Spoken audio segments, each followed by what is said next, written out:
Boche Gold and Diamonds. Buy now, pay later. LDF, UDF ഭരണം മാറി മാറി വരുന്ന കേരളത്തിലെ ചരിത്രമാണ് 2016-ലും 2021-ലും LDF മാറ്റി എഴുതിയതെന്ന് പിണറായി വിജയൻ പറഞ്ഞു. പക്ഷെ ജനങ്ങള് നേരത്തെ സുചിന്തിതമായി എടുത്ത തീരുമാനമാണല്ലോ 2021-ൽ കേരളത്തിന്റെ ചരിത്രമാണല്ലോ ജനങ്ങൾ തിരുത്തുന്നത്. എന്താ ചരിത്രം? ദീർഘകാലം നിലവിൽ ഭരണത്തിൽ നേതൃത്വം കൊടുക്കുന്ന മുന്നണി തെരഞ്ഞെടുപ്പിനെ നേരിടുന്നു.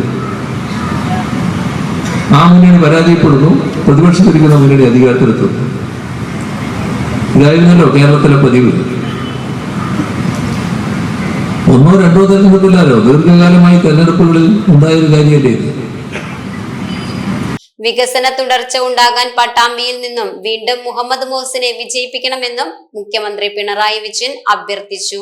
LDF സ്ഥാനാർത്ഥി Muhammad Mohsin, KE Ismail, NN Krishnadas, Sumalatha Mohandas, Subaida Ishaq, NP Vinayakumar, MN Karunakaran, OK Saithalavi തുടങ്ങിയവർ പങ്കെടുത്തു. Time kids pre school, Mannannur road, Vaniyamkulam. .view news, കാഴ്ചകളാണ് ലോകം, കണ്ടു തുടങ്ങുക.